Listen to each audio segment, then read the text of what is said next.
welcome to New York City Sports Weekly. Joining me here at Aviator Sportsplex in Brooklyn, New York is Jack Cognetta and Vernon Jones. We got hot games of the week. We also have some of the top performers in the first round of the PSAL football playoff. Well, it was all Canarsie. Canarsie bounced out Campus Magnet. Campus Magnet, next season, they're home. Good win for Canarsie, first round of the playoffs, 24-12. It was a good win, but I think they should have won by a much larger margin of that game because Canarsie is a great team. Campus Magnet, not that good. I expect bigger things from Canarsie, though, because two words, Brandon Jones. He's the top rusher in the city, 1,000-yard rusher. He's going to create big things for Canarsie. They're going to be a dark horse. All right, let's look at also Staten Island, Newdorp, Lehman. Newdorp, 24, Lehman, 20. Well, this is a bottom dweller game. Neither team, I think, really has a shot of making the city championship game. But Newdorf picked up a big win. They really played well on both sides of the ball, but they're just not going to be able to compete against some of the bigger teams like a Curtis or a Tottenham. Boy, you're rough. Go ahead. I agree with that. Newdorf they're a good team, but they can't compete. When you get to those second and third rounds of the playoff game, getting closer to the title, they just can't compete with Port Richmond and Curtis. And they will play Port Richmond in the next round, and I just think it's all over for Newdorf. Pack your bags. Tottenville, 21, Grand Street Campus, 14. Tottenville, that's a game. Tottenville and Grand Street Campus, that's the game that I thought would be an upset. I thought Grand Street would knock off Tottenville, but I'm telling you, Tottenville next week, they'll be knocked off. Now, Tottenville could be the surprise team in this tournament. They really played Curtis very tough. They lost 28-21 just by a touchdown. Michael Mulia, 14 touchdowns as quarterback. They could be a real surprise team. They play very physical ball. Could be a good year for Tottenville winning the city championship. Well, and in the playoffs, anything could happen because you only got one chance. All right, New Utrecht 32, Grady 6. New Utrecht, I mean, that was a big game. They won by the margin that I thought they should have won. Their quarterback is really holding it down for them. He's doing a great job. They're doing a great job. Sesko Sinagra, he had 3 passing touchdowns and 2 running touchdowns. And you can't forget about Alexander Warden. The guy's got over 700 yards rushing for New Utrecht. He's really anchored the backfield for this team. They're very good, and they could compete with some of the better teams in the PSAL. Let's go to the Bronx, JFK, Midwood, JFK 20, Midwood 6. Well, this is a game that's going to really hurt Midwood, but big deal. I mean, JFK beats Midwood. I think anybody can beat Midwood at this point. Clearly, it was a far matched game. JFK picks up the win, but that's going to be about it for You hurt me, Jack. Go ahead. Hey, you know what about JFK? They have a great defense. I know Midwood is not the strongest team that you have to play against in the playoffs, but JFK, there's a strong team coming out of the Bronx. They're going to be the only team representing the Bronx, so I think they're going to come and play a much tougher game next week. All right, Port Richmond, they devoured Argus Martin, 50-21. Well, that's what I'm talking about. That's the way you win a game when you're a top team. You win by the big numbers, and that's what you do. And that's what Port Richmond did. They have a great offense, and their defense is doing well too. Guys, they're one of my favorite teams in the city championship because they play defense. Sean Johnson, 10 sacks on the year. That's second in the city. They play physical defense, and they put up 50 points as well, so they obviously could score. They're going to be a team to look out for. If there's one team that could beat Curtis this year for the city championship, it's Port Richmond. Mark my words. All right, let's look at now. Curtis High School has raised their game up a little bit more. Usually they're a 44 club. They went up 50. They defeated they defeated Madison 50-6. Well, Curtis, they play well on both sides of the ball. They're obviously the top team in the league. That's why they're the number 1 seed. Dominic LeGrand is the best quarterback in New York City. It's that plain and simple. And until somebody can beat Curtis, I'm a believer. Curtis is the team to beat. I have to agree with that. Curtis, I mean, who's going to beat Curtis at this point? They beat everybody that was in front of them. They almost lost to Tottenville, but that was one of those games where I think they kind of took their opponent a little lightly. But they came back, and they're pretty much they're devouring everybody that steps in front And of them. the weather was a factor in that game also, right? It did rain that day. But that's football weather. I mean, you're in the rain, you're in the mud. That's what football is all about. That should not be a factor. Well, These guys should be hungry. That's what Dominic LeGrand, he said at the end of the game. He said, it rained, but, we can't falter in a game like this. It's going to be days when it may rain. So he was right, and they were able to pick up the win even in the rain. I thought it was remarkable, though. Great stat for LeGrand.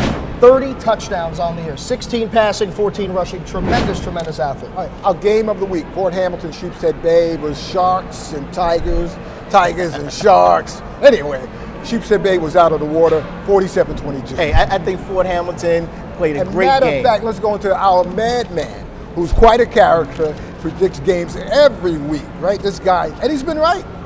I mean, look at him.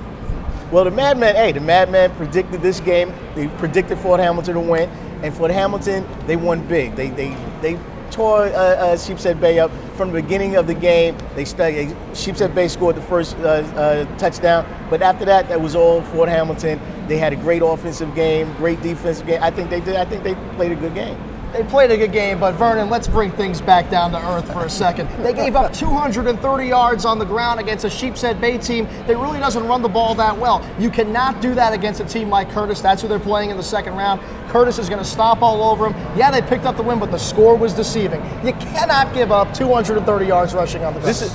This is a different game. This is a different team. They played each other early in the season, and Curtis won the game, but 46 Fort Hamilton, they've won 6 games in a row since that time. Their offense has picked up. They've been playing a much better game. It's a different team right now. It's the playoffs, though, right? So anything could happen. Anything can happen, Mike. Right, let's talk about the upcoming game this week. Now, we Mount St. Michael's versus St. Anthony's Catholic High School Championship at St. John's University. Well, Mount St. Michael and St. Anthony. Mount St. Michael defeated St. Anthony early in the season. That was St. Anthony's only loss in the season. So this is going to be a tough game, and it's a rematch of last year's championship game. But I do have to say, Mount St. Michael, they lost 4 games after beating St. Anthony's early in the season. St. Anthony's, it's redemption time for them. The win by Mount St. Michael's was nothing but a fluke. St. Anthony's is clearly the best team in the Catholic League, and they're going to prove it by winning the championship. Well, I don't know that was a fluke, because what happens with Mount St. Michael, they lost to Chaminade, they lost to St. Joseph's, but then again, they came back in the playoffs, beat Chaminade, beat St. Joseph's.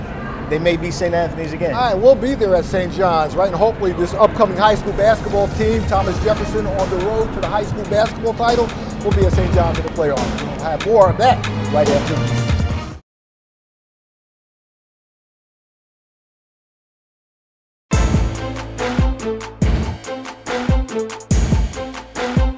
We're here at Thomas Jefferson High School, and this is the road to the title with Jefferson basketball.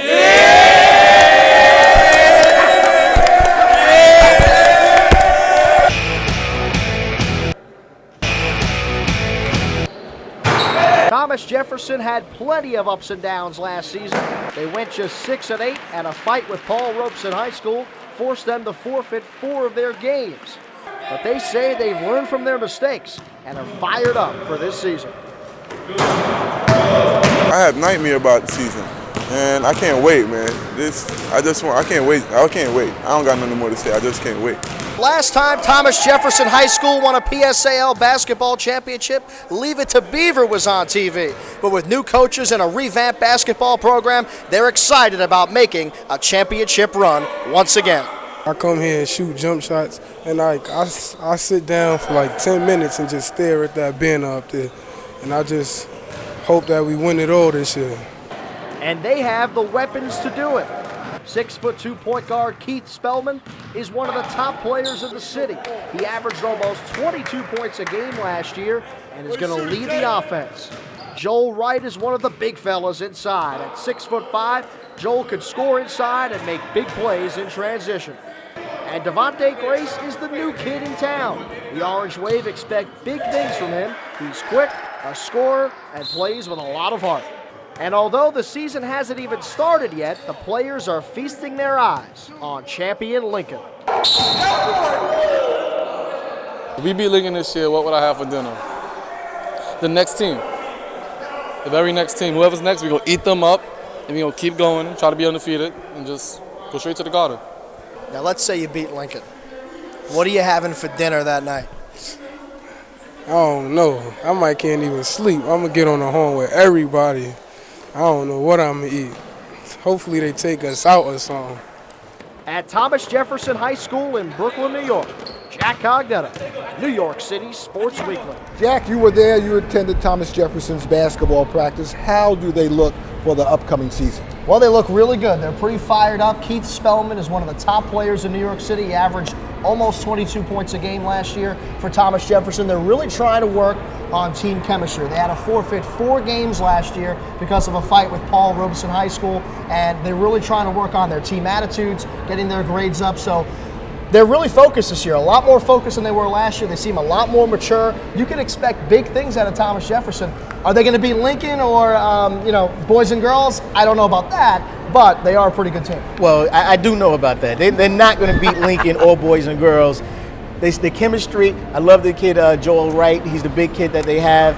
And him playing with Keith Spellman, they're two good talents, but I don't know that the chemistry is right. I know you said the coach, they're probably trying to work on it, but working on it, and then when you get on the court and you're playing against a team like Lincoln or a team like boys and girls, they're going to mess your chemistry up. Speaking of Lincoln, transfers. Several transfers from Zavarian are now attending Lincoln. It just makes them better, and it just makes them have a better shot at winning the city championship for now what would be a third consecutive year. Lincoln is the class of the city. They're the top team in the city, and picking up those players from Zavarian is big for them, and it just makes them even better. Right, and with a team like Lincoln, you have plays, people talk about the transfers and it's negative, but the fact is, a team like Lincoln, if you're a basketball player in high school, that's where you want to play. You want to go to the Garden every year, you want to travel, you want to win the city championship, you want to win the state title. So that's where you go, and that's why Lincoln keeps getting good players. And Lincoln is now a national powerhouse, would you say? Absolutely. I mean, I don't even understand why ESPN hasn't put them on yet, but yeah, they're definitely a national powerhouse. Well, all right, folks, that's a wrap up for New York City Sports Weekly. For Jack and Vernon, I'm Michael Bellamy. Take care. Have a safe week. Bye-bye.